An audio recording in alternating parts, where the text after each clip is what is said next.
ऐसे सभी संत जिनके प्रयासों से श्री गुरु रविदास जी के विचार जन जन तक पहुंचे हैं, मैं उन सभी संतों को भी श्रद्धापूर्वक प्रणाम करता हूं। साथियों, समाज सेवा के क्षेत्र में डेरा सचखंड बल्ला के कार्य बहुत सराहनीय रहे हैं। शिक्षा, स्वास्थ्य से जुड़े अनेक कार्य पूज्य संत श्री निरंजन दास जी महाराज के मार्गदर्शन में अविरत हो रहे हैं। उनके नेतृत्व में दुनिया के कई देशों में श्री गुरु रविदास जी के विचारों का प्रसार भी हुआ है। इस योगदान को सम्मान देने के लिए अभी हाल ही में हमारी भाजपा की केंद्र सरकार ने पूज्य संत श्री निरंजन दास जी महाराज को पद्म पुरस्कार से सम्मानित किया है। इस अवसर पर मैं उन्हें आदरपूर्वक नमन करता हूं। उनके सभी अनुयायियों को इस सम्मान के लिए बधाई देता हूं। सभी संतजन इस पवित्र पर्व पर मैं आप सबके बीच एक व्यक्तिगत कृतज्ञता भी व्यक्त करना चाहता हूं। अभी कुछ ही महीने पहले पूज्य संत निरंजन दास जी महाराज और संतों के स्नेह से मेरे जन्मदिन पर डेरा सचखंड बल्ला में अरदास हुई थी।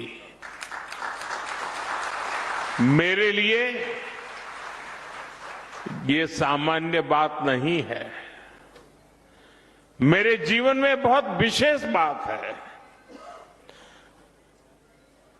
संत रविदास जी ने हमें सेवा का जो मार्ग दिखाया है,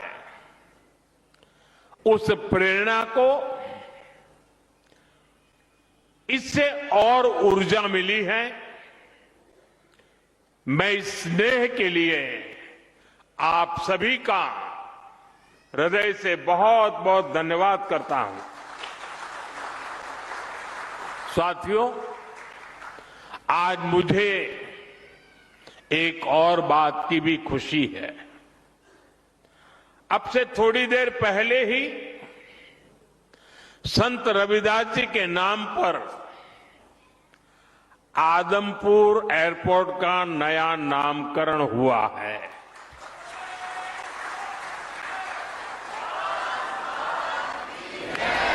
आदमपुर एयरपोर्ट को अब श्री गुरु रविदास जी महाराज जी एयरपोर्ट के नाम से जाना जाएगा। इसके साथ भी एक और भी कार्यक्रम हुआ आज। इसके अलावा हलवारा एयरपोर्ट की नई टर्मिनल बिल्डिंग का उद्घाटन भी किया गया। मैं पंजाब समेत पूरे देश के लोगों को इन कार्यों की बहुत बहुत बधाई देता हूं। साथियों, श्री गुरु रविदास जी ने समाज में बराबरी और समान अवसर की बात की थी। इसी भावना से अयोध्या के एयरपोर्ट का नाम महर्षि वाल्मीकि इंटरनेशनल एयरपोर्ट रखा गया। अब आज का ये आयोजन उसी भावना को आधुनिक रूप दे रहा है। साथियों, श्री गुरु रविदास जी के जन्म को 600 साल से ज्यादा हो चुके हैं, यानी 6 सदियां बीत गई। आप देखिए उस दौर में भारत ने कितने विदेशी आक्रमण झेले, कितनी हिंसा और अस्थिरता झेली। एक और बाहरी हमले तो दूसरी ओर भीतरी चुनौतियां, और ऐसे कठिन समय में काशी में रविदास जी जैसे संत का जन्म हुआ था। उन्होंने समाज को झकझोरा। उन्होंने हमें सिखाया, एकई माटी के सब भांडे, सभा का एको सिरजनहार। रविदास व्यापे अकई गट भीतर, सबको एकई घड़े कुम्हार। अर्थात हम सब एक ही मिट्टी से बने हैं और हमें बनाने वाला एक ही कुम्हार है। साथियों, श्री गुरु रविदास जी की ऐसी शिक्षाओं से समाज में एक नई चेतना जगी। भारत के समाज ने अपनी कमजोरियों को पहचानना भी शुरू किया और उन्हें दूर भी किया। यहां पंजाब में भी लाखों लोगों ने संत रविदास के दिखाए मार्ग पर चलकर उनके आदर्शों और उपदेशों को आत्मसात किया। साथियों, श्री गुरु रविदास जी ने भारत के लिए भविष्य की एक संकल्पना भी पेश की थी। उनकी उस संकल्पना का नाम था बेगमपुरा। उन्होंने कहा था, बेगमपुरा शहर की नाऊ, दुख अंदो नाही तिही ठाऊ, ना तस्वीस खिराजू, न मालू खौफू न खाता न तरसू जवाड़ू। वैसे तो संत रविदास जी के इस शब्द के गहरे आध्यात्मिक अर्थ है, लेकिन इसमें एक शहर की या एक समाज की रूपरेखा भी है। एक ऐसी व्यवस्था जहां कोई दुखी ना हो, कोई वंचित ना हो। मुझे संतोष है कि आजादी के इतने दशक बाद देश अब मिशन मोड में पूज्य रविदास जी की संकल्पना को साकार करने के लिए काम कर रहा है। इसी मिशन का नाम है विकसित भारत का लक्ष्य। विकसित भारत यानी ऐसा भारत जहां कोई गरीबी में रहने को मजबूर ना हो, एक ऐसा भारत जहां सबके लिए सम्मान हो, सबके लिए संभावनाएं हो। और मुझे विश्वास है संत रविदास के आशीर्वाद से हम विकसित भारत के लक्ष्य को जरूर पाकर रहेंगे। साथियों, आज सुबह ही संसद में देश का बजट प्रस्तुत किया गया है। ये बजट गरीब, अन्नदाता, युवा शक्ति और नारी शक्ति को और सशक्त करने वाला बजट है। ये बजट गांव को मजबूत करने का बजट है। ये किसान की आय बढ़ाने वाला बजट है। ये आत्मनिर्भर भारत को, मेक इन इंडिया को बढ़ावा देने वाला बजट है।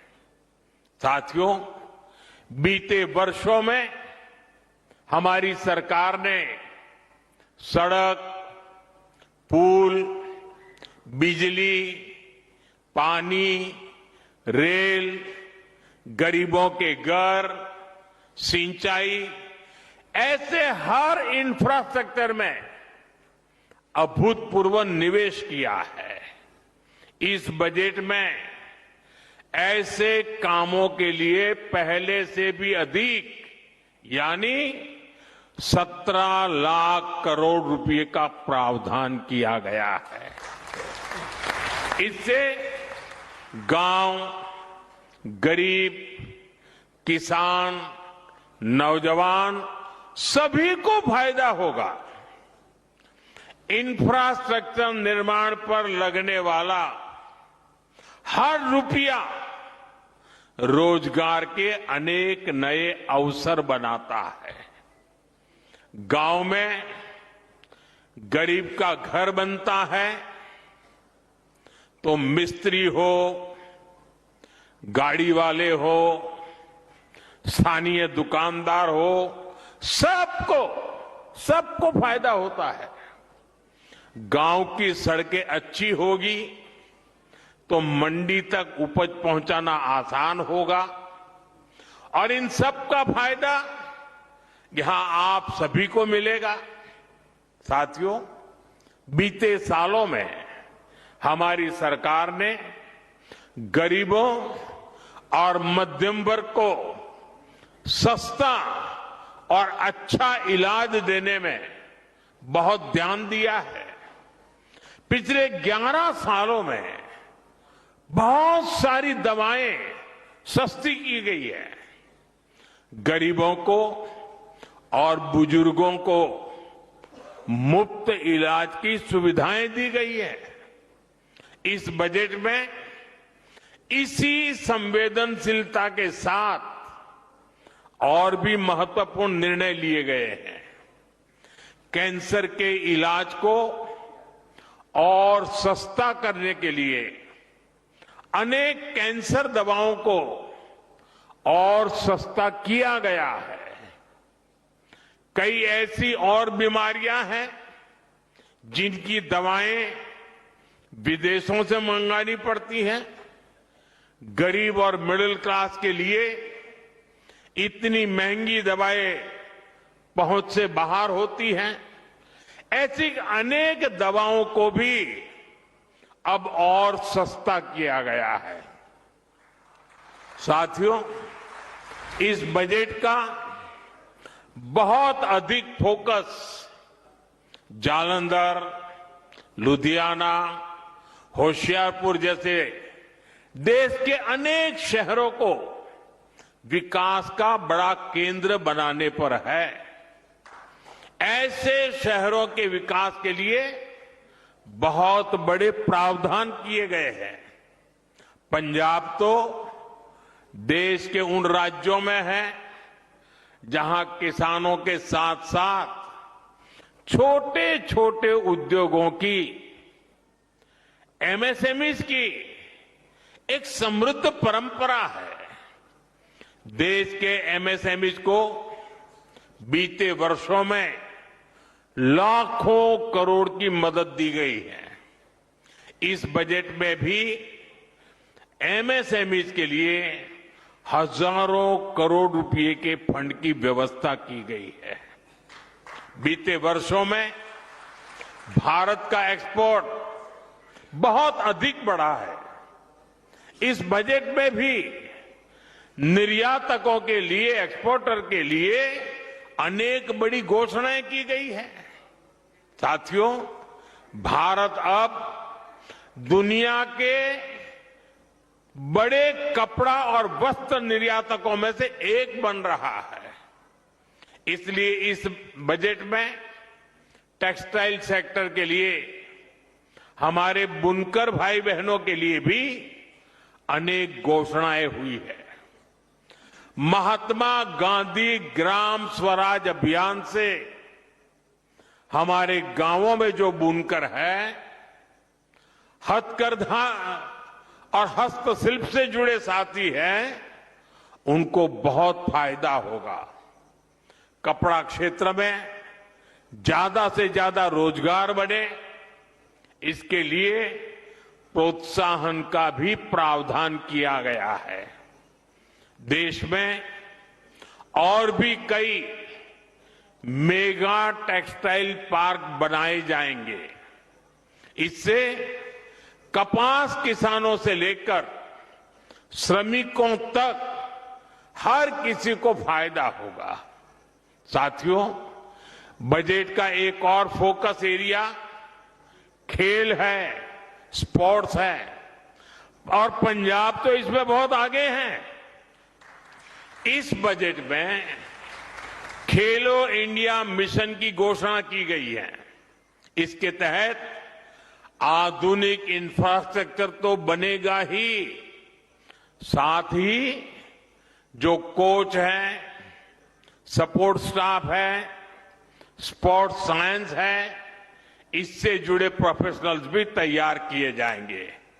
साथियों, बजट से कुछ दिन पहले ही देश की अर्थव्यवस्था में नई ऊर्जा भरने वाला एक और ऐतिहासिक काम हुआ है। भारत और यूरोपियन यूनियन के बीच ट्रेड डील पर सहमति बनी है और सारी दुनिया कह रही है मदर ऑफ ऑल डील। आज पूरी दुनिया में हर तरफ इसकी बड़ी चर्चा है। इस ट्रेड डील के बाद यूरोप के 27 देशों के साथ हमारा व्यापार खूब फलेगा फूलेगा। अब हमें वहां सामान भेजने के लिए टैक्स ना के बराबर देना पड़ेगा। हमारे पंजाब की पहचान तो यहां के मेहनती लोगों से है, यहां के किसानों से है। पंजाब को स्किल्ड युवाओं के लिए जाना जाता है।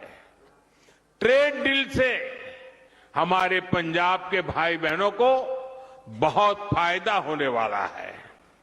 यहां जालंधर, लुधियाना और अमृतसर में कपड़ा उद्योग से लाखों लोग जुड़े हैं। अब पंजाब के टेक्सटाइल सेक्टर को नए और बड़े बाजार मिलेंगे। 27 देश खुल गए हैं। यहां जो कपड़े तैयार होंगे वो यूरोप के बड़े बड़े बाजार में बिकने के लिए जाएंगे और उन पर टैक्स भी न के बराबर होगा। इसका मतलब है पंजाब की फैक्ट्रियों में ऑर्डर बढ़ेंगे, फैक्ट्रियों में काम बढ़ेगा। इससे डिजाइन, प्रोडक्शन जैसे दूसरे फील्ड में भी रोजगार बढ़ेंगे। साथियों, हमारा ये जालंधर स्पोर्ट्स से जुड़े सामानों के लिए, स्पोर्ट्स गुड्स के लिए विश्व प्रसिद्ध है। यूरोपियन यूनियन से हुई ट्रेड डील के बाद जालंधर और आसपास के इलाकों में स्पोर्ट्स के सामानों की मैन्युफैक्चरिंग बढ़ जाएगी। इसके साथ ब्रांडिंग, पैकेजिंग और लॉजिस्टिक में भी रोजगार बढ़ेगा।